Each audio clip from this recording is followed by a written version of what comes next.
నమస్తే రమగారు. నమస్తే జయ. రమగారు, మంచి మాటలు సూక్తులు చెప్పుకోవటానికి వినడానికి చాలా బాగుంటాయి. వినేవాళ్ళు ఉంటే చెప్పేవాళ్ళు ఏదో ఒక సామెత కూడా ఉంది కదా, లోకు అన్నట్లుగా చాలా వింటామండి కొటేషన్స్ కానీ ఇలాంటివన్నీ. కానీ అవి పాటించడంలో మాత్రం కొంచెం కష్టంగానే అనిపిస్తుంది. అందరికీ అన్ని వేళలా అన్నీ సాధ్యం కాదు. అవును, కానీ సాధ్యం చేసుకుంటే చాలా బాగుంటుంది. ఎలా? మంచి మాటల్ని ఇంప్లిమెంటేషన్ కష్టం. ఎస్. ఇప్పుడు సత్యం వద అన్నారు అంటే నిజం చెప్పు. ఎల్లవేళ నిజం చెప్పలేకపోతాం. ఎక్కడ చెప్తామండి? ఎక్కడ చెప్తాం కదా, కష్టం.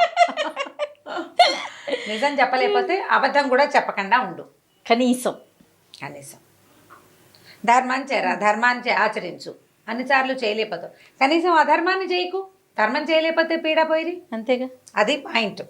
మన పెద్దవాళ్ళు చెప్పేది అదే. అయితే ఈ 4 మంచి మాటలకు ఒక మంచి కథ ఉంది, చెప్తాను. పూర్వం ఒక వ్యాపారి ఉండేవాడట.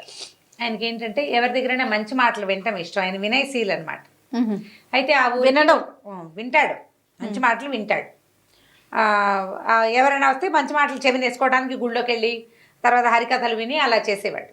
అయితే ఏమైందట, ఒకసారి ఒక సాధువు ఆ ఊరు వచ్చాడు. ఈయన పోయి ఆయన దర్శనం చేసి ఏదో పండో ఫలమో సమర్పించి దండం పెట్టాడు. అయ్యా ఏదైనా ఒక మంచి మాట చెప్పండి అన్నాడు. అనేసరికి ఆయన అన్నాడు, మంచి మాటలు ఉచితంగా చెప్తే నెత్తికెక్కవు నాయన, డబ్బులు ఇచ్చి చెప్పించుకో. మంచి మాటకి 100 రూపాయలు అన్నాడు. నీకు ఉచిత సలహా చెప్తే ఉచితంగానే పోతుంది అది. అదే నువ్వు డబ్బులు ఇస్తే ఏం మాట్లాడాలో నువ్వు అదే మాట్లాడతావు, ఏం తెలుసుకోవాలో అదే తెలుసుకుంటావు, అక్కర్లేని మాటలు ఉండవు కదా. అందుకని ఇలా అడిగేసరికి ఆయన అన్నాడు, అలాగే 100 రూపాయలు ఇస్తాను మాటకి. సరే, ఆయన ఏం చెప్పాడంటే మొదటి వాక్యం, సామాన్యుడు ఎవడైనా గొప్పవాడయ్యాడు అనుకో, వాడిని సామాన్యుడిగా ఉద్దేశించి మాట్లాడకూడదు, గొప్పవాడిగానే గుర్తించాలి. అది నీకు మంచిది.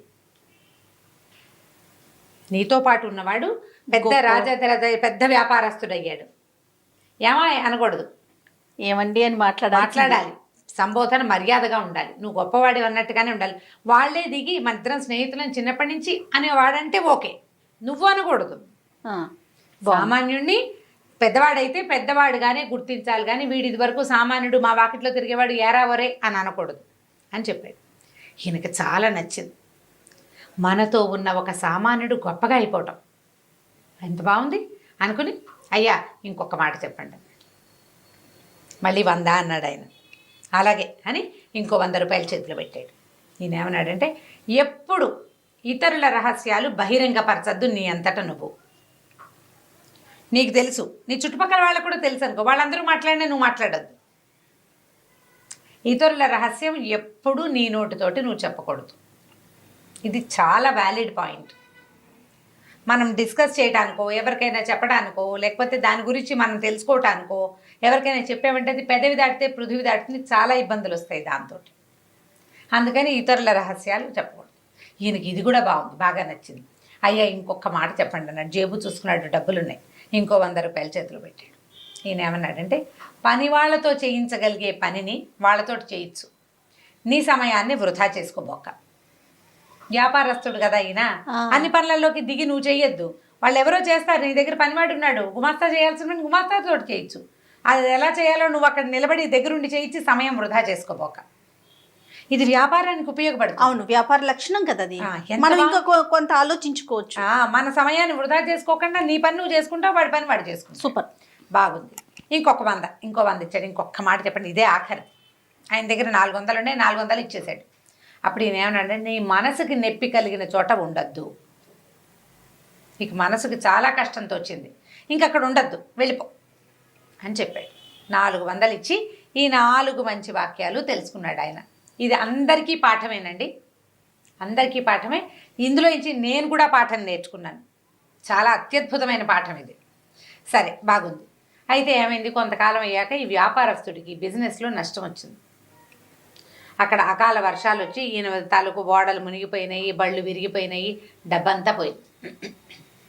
ఇది కొద్దిగా ఉంది. నేను ఏమనుకున్నాడంటే, ఈ పువ్వులు అమ్మిన చోటే కట్టెలు అమ్మకూడదు, అంతేగా వేరే ఊరు వెళ్దాం అనుకున్నాడు. వేరే ఊరు వెళ్ళడానికి ఏమైంది, ఇంకా పెద్దగా భార్య సంతానం సంసారం ఏం లేదు. ఈయనకు ఒక గుమాస్తా ఉన్నాడు. ఆ గుమాస్తాని, నేను కూడా వస్తాను దొరగారు, మీరు ఎక్కడికి వెళ్తే నేను కూడా అక్కడికి వస్తానండి అన్నాడు. ఎలాగో సహాయం కావాలి కదా, ఏవో 2 బళ్ళు కట్టుకున్నారు, ఉన్న సామాన్లు అందులో ఎక్కించుకుని పొరుగు రాష్ట్రానికి బయలుదేరారు. ఇంకో రాజ్యానికి, పొరుగు రాష్ట్రం కాదు, ఆ రోజుల్లో రాజ్యాలు ఉండేవి. రాజ్యానికి వెళ్తే సరే ఆ రాజ్యపు ఊరి మొగదల్లో ముందు రోజు రాత్రే విశ్రాంతి తీసుకున్నారు. అయితే ఈయనేమనంటే ఉన్న దగ్గర డబ్బులేవో అబ్బాయికి ఇచ్చి పొద్దున్నే అబ్బాయి ఊళ్ళోకి వెళ్ళి ఏదైనా తినడానికి దానికి ఆహార పదార్థాలు ఏర్పరచుకురా, పూటకోళ్ళ వసతి ఉందేమో చూసిరా, మనం వెళ్ళి ఉండడానికి వీలేదో ఉందో 4 కనుక్కురమ్మని కాస్త డబ్బులు చేతిలో పెట్టాడు. ఈ గుమాస్తా కుర్రాడు ఆ డబ్బులు పుచ్చుకుని ఊళ్ళోకి వెళ్ళాడు. దైవవశాత్తు ఆ ఊరు రాజుగారు ముందు రోజు కొద్ది రోజుల ముందు పోయారు. ఆయన దినకర్మలన్నీ అయిన తర్వాత ముహూర్తం పెట్టుకున్నారు. ఈ రోజు ఉదయం నగర ప్రవేశం మొట్టమొదట ఎవరు చేస్తారో వాడే మన రాజు అని నిర్ధారించుకుని ఉన్నారు వాళ్ళు. తెల్లవారంగానే నగర ప్రవేశం చేశాడు వ్యాపారస్తుడు గుమస్తా. ఆయన్ని కనపడంగానే ఓహో దొరికేశాడు మనకు రాజన్నారు కుర్రాడు.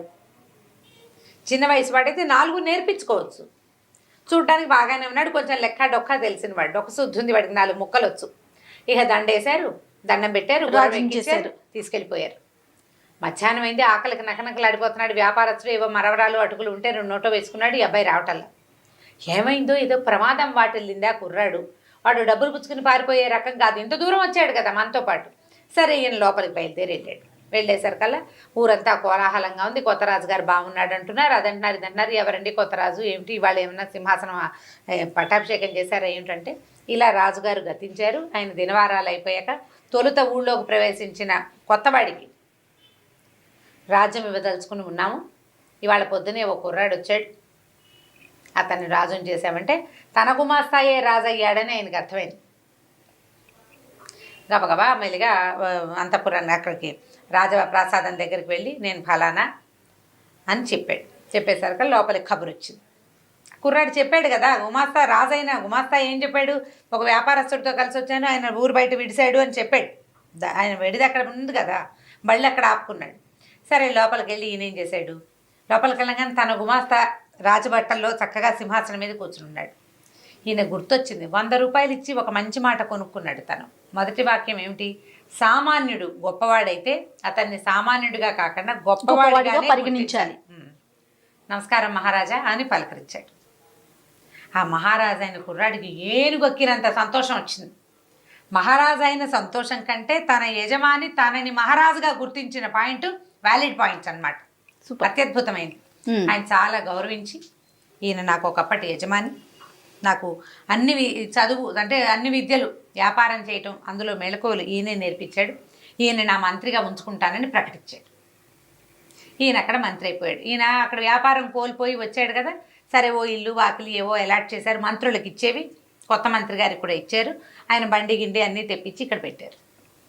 సరే రాజుగారికి ఆయన భార్యని, ఆ ఊళ్ళో అక్కడ పెళ్ళయింది గుమాస్తాకి, ఈయన వెనకాల వచ్చాడు కదా, ఆవిడని తెప్పించారు. ఆవిడ తెప్పించేశారు. తెప్పించిన తర్వాత ఏమైంది, కొద్ది రోజులు గడిచాయి. ఒకరోజు ఈ రాజుగారు ఇప్పుడు ఈ గుమాస్తా కుర్రాడు భార్యని అక్కడ వదిలిపెట్టి ఇక్కడికి వచ్చాడు. ఈయనతోటి ఆ భార్యకి అక్కడ ఎవరితోటో ఫ్రెండ్షిప్లు ఉన్నాయి. ఆ అమ్మాయి ప్రవర్తన అంత మంచిది కాదు. ఇక్కడికి వచ్చాక ఇక్కడ కూడా కొద్దిగా స్నేహాలు చేసింది.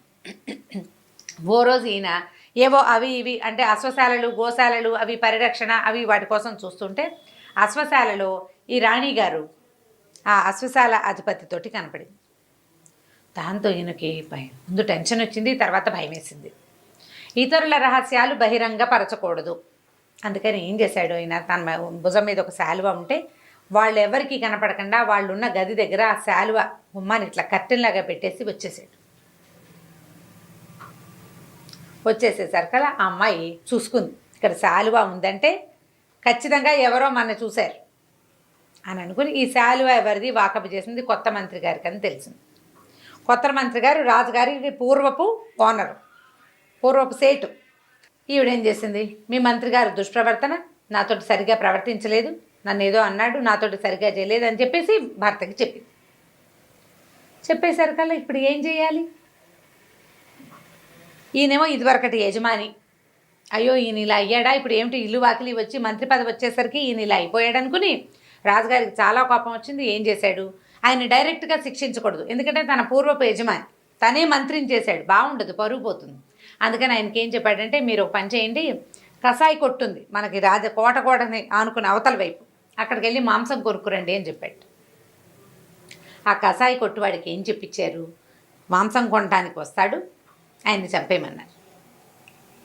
ఆయనేమనుకున్నాడు, మూడో మాట ఉంది కదా, మూడో మంచి మాట, 100 రూపాయల నోటు ఇచ్చి కొనుక్కున్నాడు. పని వాళ్ళు చేయగలిగే పని వాళ్ళతో చేయొచ్చు, నీ కాలం వృధా చేసుకోవద్దు. మాంసం కొనటం పెద్ద పనే, సైనికుడిని పంపిస్తే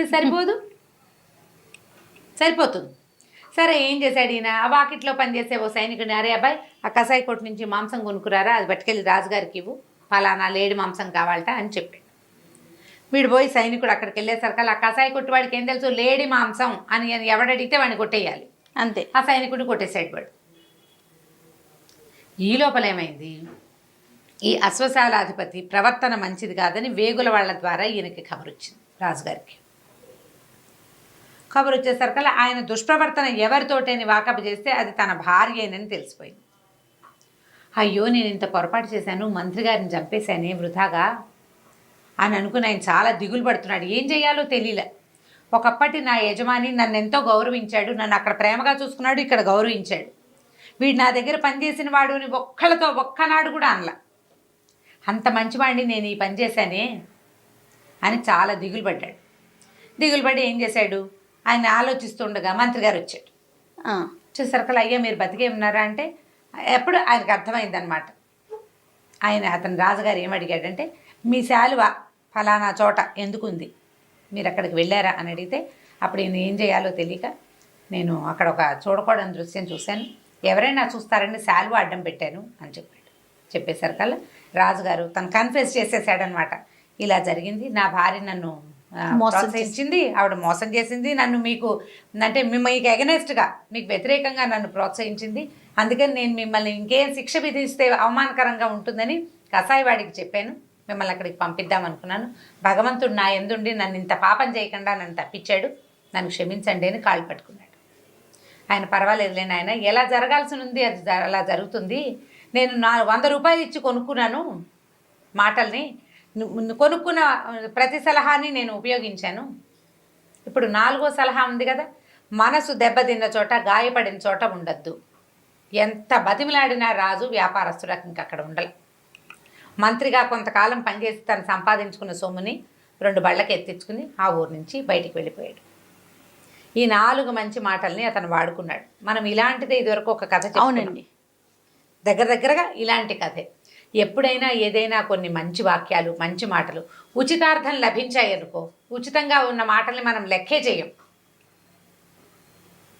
దానికోసం మనం పే చేయాల్సి వస్తే డబ్బంటల్లా నేను ఒక దెబ్బ తిని నేర్చుకున్నామనుకో, ఒక మంచి విషయం బాగా గుర్తుంటుంది, భలే గుర్తుంటుంది, ఎంత బాగానో గుర్తుంటుంది. గుణపాఠాలు అంటారు వాటిని. జీవితం గుణపాఠం నేర్పిస్తుంది. ఆ పాఠాన్ని అనుసరించి ప్రవర్తిస్తాం.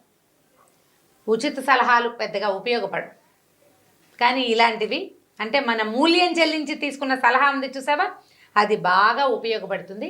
మంచి వాక్యాలకి పూర్తిగా పాటించలేకపోయినా తదనుగుణంగా వ్యవహరించడం తెలుసుకోవాలి. మనం అనుగుణంగా వ్యవహరిస్తే జీవితం సజావుగా వెళ్తుంది.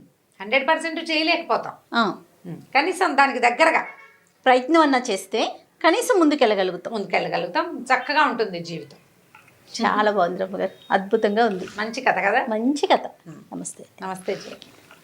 ఈ వీడియో కనుక మీకు నచ్చినట్లయితే లైక్ చేయండి, షేర్ చేయండి. మరిన్ని ఇంట్రెస్టింగ్ వీడియోస్ కోసం మా ఛానల్ని సబ్స్క్రైబ్ చేసుకోండి.